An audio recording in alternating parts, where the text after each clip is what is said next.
අද අපේ රෙසිපි එක තමයි ෆිෂ් කට්ලට්.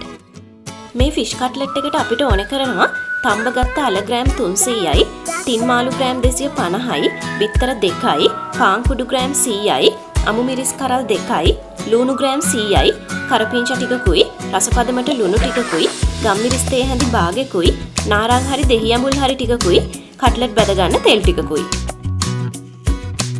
මුලින්ම අපි තම්බගත්ත අල ටික හොඳට කෑලි හිටින්නේ නැති ගානට එනකම් පොඩි කරගන්න ඕනේ. මේකට ඔයාලට අර්තාපල් වෙනුවට තම්බගත්ත කිරි අල හරි අලු කෙසෙල් හරි එහෙමත් අරගන්න පුළුවන්.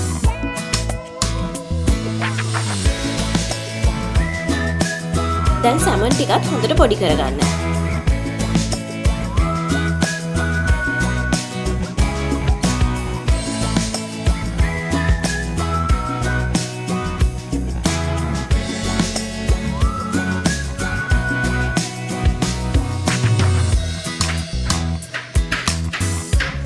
ඊළඟට අමු මිරිස් ටිකයි ලුණු ටිකයි කරපිංචා ටිකයි හීනියට කපා ගන්න.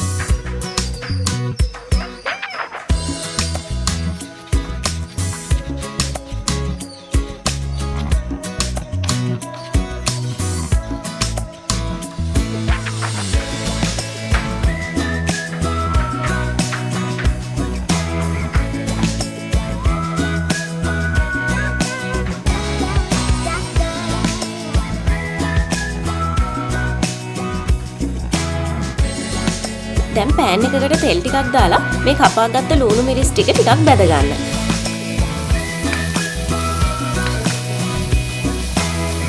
මේ ටික ලාවට බැදීගෙන එනකොට ඔයාලගේ රසපදමට ලුණු ටිකකුයි ගම්මිරිස් ටිකකුයි දාගන්න.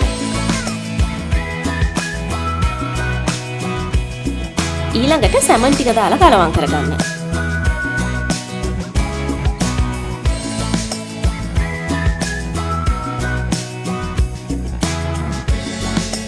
දැන් මේකට නාරන් ටිකකුත් දාලා හොඳට කලවම් කරන්න.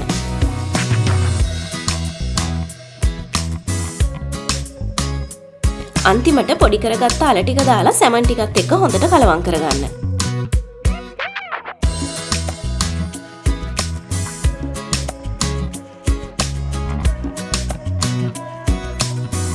දැන් අපේ කට්ලට් මික්ස්චර් එක හරි.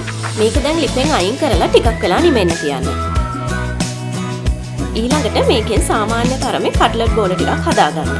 අපි අද අරගත්ත ඉන්ග්‍රීඩියන්ට්ස් ටිකෙන් සාමාන්‍ය තරමේ කට්ලට් 20ක් 25ක් විතර හදාගන්න පුළුවන්.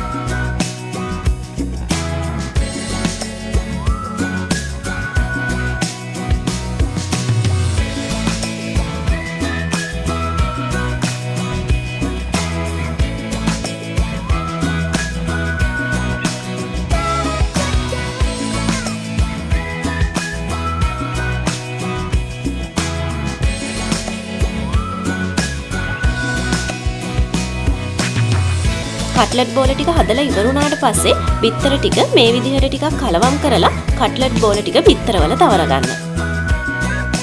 ඊළඟට කට්ලට් එක පාන් කුඩු වලත් හොඳට තවරලා පැත්තකින් තියාගන්න.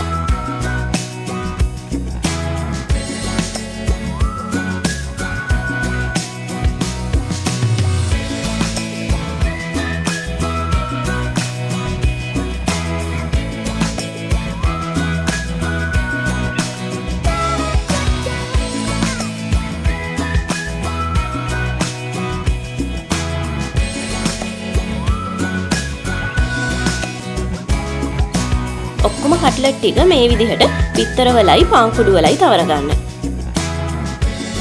අන්තිමට කට්ලට් ටික රන්වන් පාට වෙනකන් ගැඹුරු තෙලේ බැද ගන්න.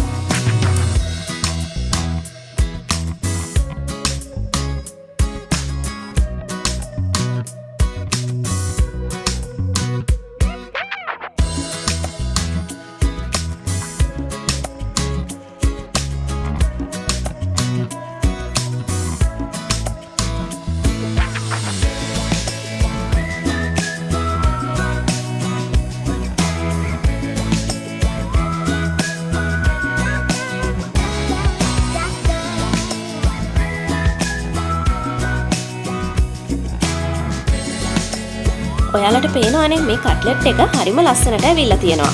ලස්සන වගේම තමයි මේ කට්ලට් එක හරිම රසයි. මේ වගේ තවත් රසම රස රෙසිපීස් ගොඩක් මගේ dailylife.lk සයිට් එකට ආවොත් ඔයාලට බලා ගන්න පුළුවන්. එහෙනම් ඉතින් ආයෙත් දවසක තවත් මේ වගේ වීඩියෝ එකකින් හම්බෙමු. එතකන් මගේ channel එක subscribe කරලා bell icon එක press කරන්න අමතක කරන්න එපා.